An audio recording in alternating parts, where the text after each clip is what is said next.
Talk to me about the art of forgiveness because Mm, as I was literally thinking it, you said it just now. okay. And I was going to ask you about this because I've seen you forgive pretty big situations. And for a lot of people, that's not easy. Like Mhm. they hold grudges, they're angry, there's resentment.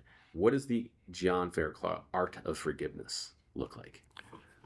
Well, I believe what Jesus says is that you'll be forgiven the way that you forgive. So I believe that to be true. And then there's the human element of it to me, which is like if you picture your hand and then center on the middle, pick that middle finger and raise it up. Like that's my way of viewing it. As crazy as it sounds, it's like I don't. That's what you did. So what? I'm still going to be me. It's like okay, fine. That's what you did. All right. And I'll move past it because I know it's not about me. So one part of it is that ugliness, right? Like just because you did that, you're not going to get me to act out of character, Right. So it's part of that kind of Fortitude. yeah, Yeah. like I'm going to be me. Yeah. Yeah. But then there's the other side that says, what is forgiveness really? Like there's that phrase, hurt people, and I believe it's true. Like who would want to steal from somebody? Right. Right? Who steals? Or maybe if you have to feed your family, okay. But outside of that, the person that steals feels like they're not good enough. They don't have enough. And Mm, by having more, then that will make them more valuable. right. That's not a great way to live, Mm, And so I have a really, it's pretty easy for me to separate this the person from the item and say, hey, it wasn't about me. That person wasn't stealing from me. The person stole. They're in that bad spot. I don't put it into my head that it was about me and all of this and put all this emotional baggage on it. It's just more like that's just the situation. Would there have been a time where the younger John might have reacted differently?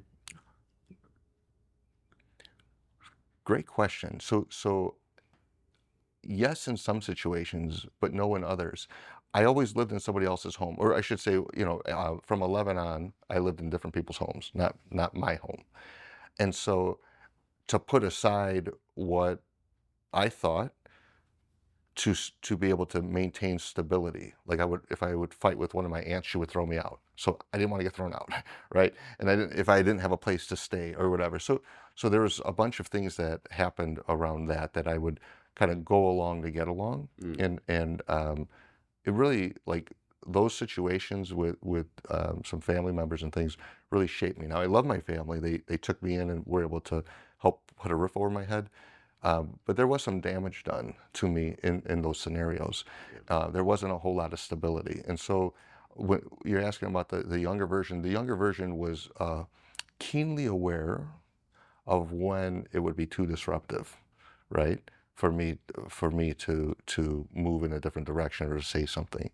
And so the forgiveness side, I still probably haven't fully forgiven for some of those violations. I just, the person maybe they overly complain or whatever, and I just choose to not have a relationship with a lot of that. But the forgiving somebody for what they've done wrong. My dad was locked up for a long time. Um, my mom wasn't able to take care of us. Uh, forgiving them and not blaming them happened early and has never been a problem for me. Mm, So I think I got into a habit early on yeah. of being able to forgive and then being able to understand somebody's circumstances. Right. Like my dad, people, hey, what a failure, what this, what that, because of all that. Like, who would not want to see their kids grow up? And then who wouldn't want to have a great relationship with them as adults and do all of these things with them? And like nobody would pick that. People talk about my mom because my mom has a bunch of struggles and things, and they say things, and I remember my ex-wife and I were talking about it, and I said, "Hey, who do you know that would switch places with my mom?" It was not a single person. Not a single person could she think of that would want to switch places with my mom with the way that my mom's life was. Like, how do we kick that person? We can't kick them. Yeah. They're down. You don't. Nobody wants that. So find a way to be empathetic. But there's a lot of honor in forgiveness for me. It's a way of. So we go back to the ugly statement about the middle finger. But I mean it like I'm going to be me regardless. Mm. Forgiveness is a way that we can create something out of nothing. It's one of the very few things that God gave us that we can do something that God can do, Yeah. which is to create something out of nothing.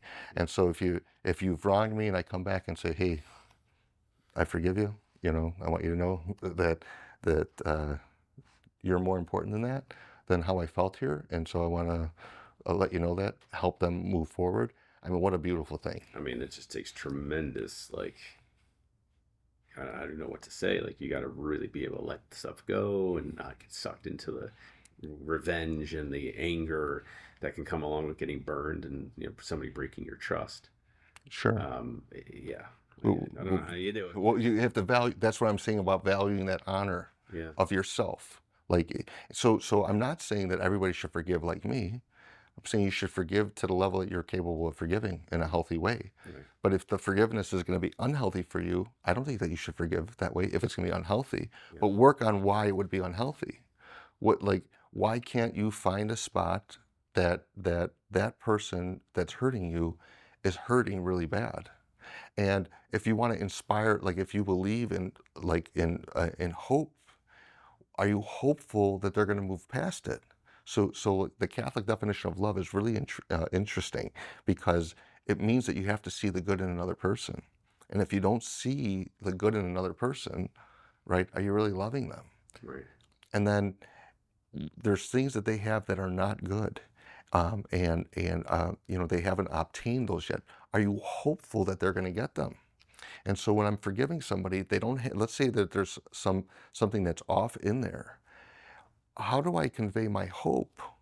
Right. One of the ways is by forgiving them and letting them know that it's going to be okay. So when you look at the people pleaser who's afraid of being viewed a certain way, always has to be that hero. Yeah. When they see that, hey, even when they don't win, that person's still at their side. That's along the same lines, right? And then the last component of that definition of success is that they're hopeful that they're going to obtain them, right? So like, I see the good, I desire the missing good, like I want them to have it, and I'm hopeful that they're going to get it. Those three things together really are love.